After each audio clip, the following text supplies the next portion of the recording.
चला तर मग आज आपण एका खूप गाजलेल्या पुस्तकाबद्दल बोलूया. रॉबर्ट कियोसाकीचं रिच डॅड पुअर डॅड. हो, खूपच प्रसिद्ध पुस्तक आहे. आणि त्याचं एक मराठी परीक्षण आपल्याकडे आहे. तर आज आपण त्या परीक्षणाच्या आधारावर या पुस्तकातले जे आर्थिक धडे आहेत ते समजून घेण्याचा प्रयत्न करू. नक्कीच. म्हणजे मराठी वाचकांसाठी त्याचं महत्त्व काय हे त्या परीक्षणात छान मांडलंय. तर पुस्तकाचा मूळ गाभा काय आहे, म्हणजे लेखकाचे 2 वडील, एक श्रीमंत वडील आणि दुसरे गरीब वडील. बरोबर. एक वडील जे मित्रत्वाच्या नात्यानं होते आणि दुसरे म्हणजे त्यांचे खरे वडील. आणि या दोघांच्या विचारांमधला जो फरक आहे, म्हणजे पैशाबद्दलचे विचार, तोच खूप महत्वाचा आहे नाही का? अगदी.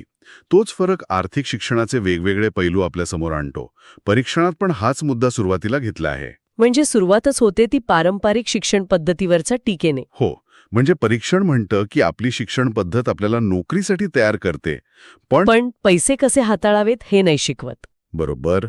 आर्थिक साक्षरता, फायनान्शियल लिटरसी म्हणतात त्याला, त्याचा अभाव आहे. शाळेत चांगले मार्क मिळवणं वेगळं आणि आर्थिकदृष्ट्या यशस्वी होणं वेगळं, हे परीक्षण स्पष्ट करतं. खरंय. आणि इथेच मग तो मालमत्ता आणि जबाबदाऱ्या, ॲसेट्स आणि लायबिलिटीज, हा फरक येतो. अगदी महत्वाचा मुद्दा. परीक्षणात यावर खूप जोर दिलाय की आपण ज्या गोष्टींना मालमत्ता समजतो त्या खरं तर जबाबदाऱ्या असतात अनेकदा. हो, आणि त्यामुळेच लोक अडकून राहतात. परीक्षणात म्हटलंय तसं की खरी संपत्ती हवी असेल तर मालमत्ता गोळा करा, म्हणजे ॲसेट्स. जबाबदाऱ्या नकोत म्हणजे लायबिलिटीज कमी करा. अनेकांना हे एकदम नवीन वाटू शकतं. हो ना, कारण आपल्याला बऱ्याचदा घर किंवा गाणी हे मालमत्ता वाटतात.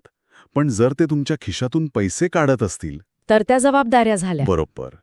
आणि हाच विचार मग तुम्हाला व्यवसाय आणि गुंतवणुकीकडे बघायला शिकवतो. अच्छा, म्हणजे श्रीमंत लोक काय करतात असं परीक्षण म्हणतं? ते उत्पन्नासाठी व्यवसायावर किंवा गुंतवणुकीवर जास्त भर देतात. त्यांचा पैसा त्यांच्यासाठी आणखी पैसा कमवतो. पॅसिव्ह इन्कम ज्याला म्हणतात. अगदी. तर दुसरीकडे गरीब किंवा मध्यमवर्गीय लोक काय करतात, ते पगारावर अवलंबून असतात.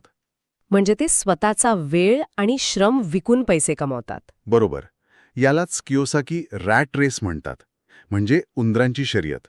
परीक्षण म्हणतं की हे पुस्तक त्यातून बाहेर पडण्याचा मार्ग दाखवतं. म्हणजे तोच कळीचा मुद्दा आला परत. पैशासाठी काम करायचं की पैशाला आपल्यासाठी कामाला लावायचं. ॲक्टिव्ह इन्कमवर अवलंबून न राहता पॅसिव्ह इन्कम कसं तयार करायचं. हे फक्त पैसे मिळवण्यापुरतं नाहीये. नाही, हे आर्थिक स्वातंत्र्याकडे एक महत्त्वाचं पाऊल आहे. परीक्षण म्हणतं की हा दृष्टिकोन स्वीकारला की खरं आर्थिक परिवर्तन होतं. आणि मराठी वाचकांसाठी काय खास मुद्दा मांडलाय परीक्षणात? एक खूप महत्त्वाचं निरीक्षण आहे.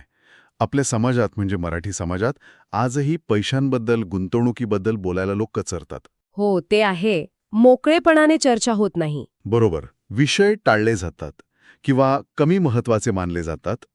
त्यामुळे काय होतं की आर्थिक ज्ञानाची एक दरी तयार होते.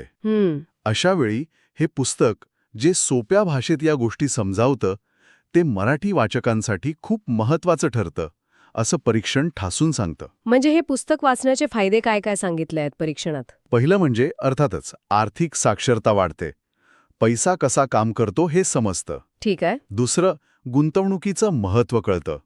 अगदी बेसिक का होईना, पण सुरुवात होते. तिसरा फायदा? तिसरा आणि महत्त्वाचा म्हणजे मानसिकतेतला बदल, माइंडसेट शिफ्ट. गरीब आणि श्रीमंत यांच्या विचारातला फरक तो समजतो. हो.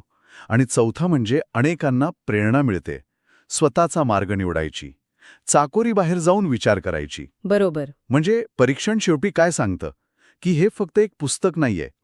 ही आर्थिक जगाकडे बघण्याची एक वेगळी दृष्टी आहे, विचार करण्याची पद्धत आहे. कोणासाठी उपयुक्त आहे हे? सगळ्यांसाठीच. विद्यार्थी असो, नोकरी करणारा माणूस असो किंवा व्यावसायिक, प्रत्येकाला काहीतरी नवीन शिकायला मिळतं.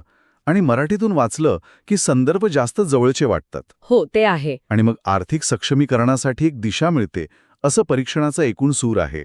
तर मग या सगळ्या चर्चेनंतर एक गोष्ट माझ्या मनात येतेय. आपण संपत्ती जमा करण्याबद्दल जे पारंपरिक विचार करतो, म्हणजे बचत करा, सुरक्षित नोकरी बघा, या सगळ्यांना हे पुस्तक कुठेतरी आव्हान देते. आणि विशेषतः तो मालमत्ता आणि जबाबदारीतला फरक, हो, तो पुन्हा तपासायला लावतो. कोणती गोष्ट आपल्याला खरंच पुढे नेतीये आणि कोणती गोष्ट फक्त श्रीमंतीचा एक देखावा आहे, यावर विचार करायला भाग पाडतं नाही का?